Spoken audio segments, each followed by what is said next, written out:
Be blessed by the divine. Anand S. This is inspired by your question.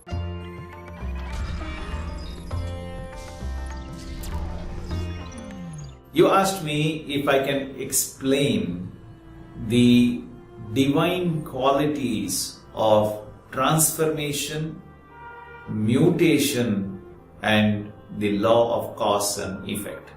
Certainly, I will attempt. The body is made up of millions of cells. Every mass of object in this world is made up of millions of such molecules. Every molecule is made up of several atoms. But the scientists have discovered that 99% of an atom is empty space. So you take the volume of an electron, proton, neutron and weigh it against the volume of an atom. This is only 1%, whereas the empty space within an atom is 99%. Our Guru, Yogiraj Vethathiri Maharishi, has clearly explained that this is not empty space. This is the dark matter. This is the divine fluid. This is the almighty force. And this almighty force is all-pervasive, which means it can penetrate and remain within every single energy particle.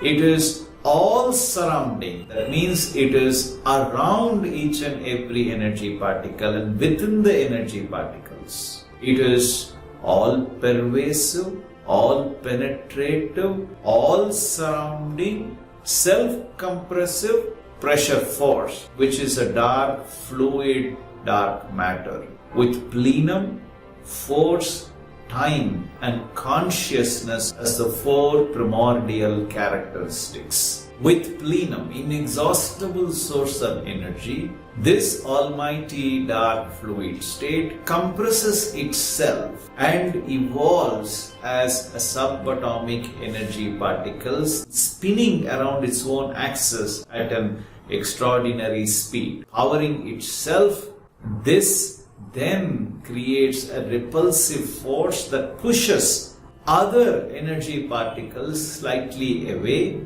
but the almighty compressive force compresses these energy particles, making them to come together, and the weaker energy particle, the faster spinning energy particle, becomes the satellite for the slower spinning high intensity energy particle. One becomes the nucleus, other becomes the proton, and one more becomes the electron. So neutron, proton, electron are nothing else but these subatomic energy particles. And as they further come together, an Akash is formed. From there, the molecules are formed. They come together as Panchabhutas: air, fire, water, earth. Akash is the origin of the remaining four of the Panchabhutas: Prithvi, Teyu, Appu, Vayu, Akash. From Akash, Prithvi, Teyu, Appu, Vayu came into existence. And the combination of these five elements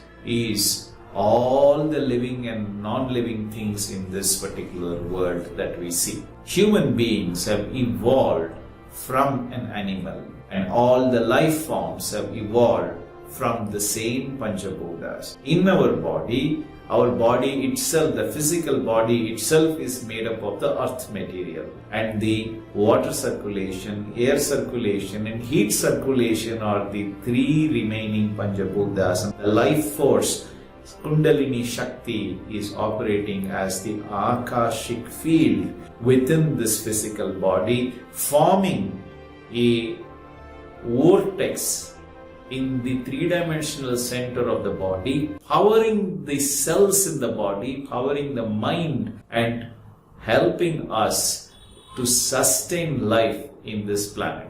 All the bodily actions and the mental actions and the brain-related actions are governed by this biomagnetic energy, which is a self-transformed, physically transformed biomagnetic energy powered by the same Akashic energy particles that powers or that forms our Kundalini Shakti within this body. Life force is that Kundalini energy. The biomagnetism is the energy that powers our body and our mind. And this is the transformational history of this divine almighty force. It operates with a specific gravity. Gravity operates with a specific causity, depending upon how it has come together along with Shakti, along with the energy particles. Depending upon whether it is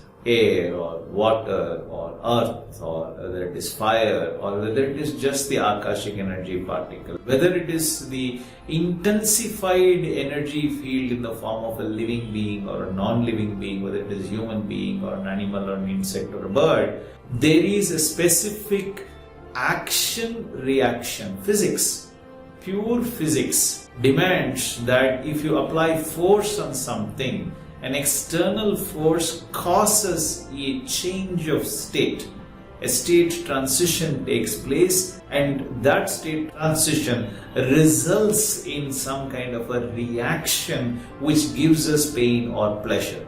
And both pain or pleasure is momentary. The final state to reach without pain or pleasure transition or transformation is peace and ecstasy. That is possible only when we focus our mind on our own life force and go to that perfect delta lower state of the frequency, remain one with the almighty force. In that state, we begin to completely understand what I have talked about in this video as the three main transformational elements or the behavioral elements that we see as transformation, mutation, and the law of cause and effect. I hope this answers a short video I have made. It's a huge topic, and I would love to make a long video sometime later explaining specific elements in each of this. Feel free to give comments so that I can get inspired to make specific videos on each of the topics that we have talked about in this short video. Thank you so much for inspiring. I look forward to seeing you in the next video. Be blessed by the Lord.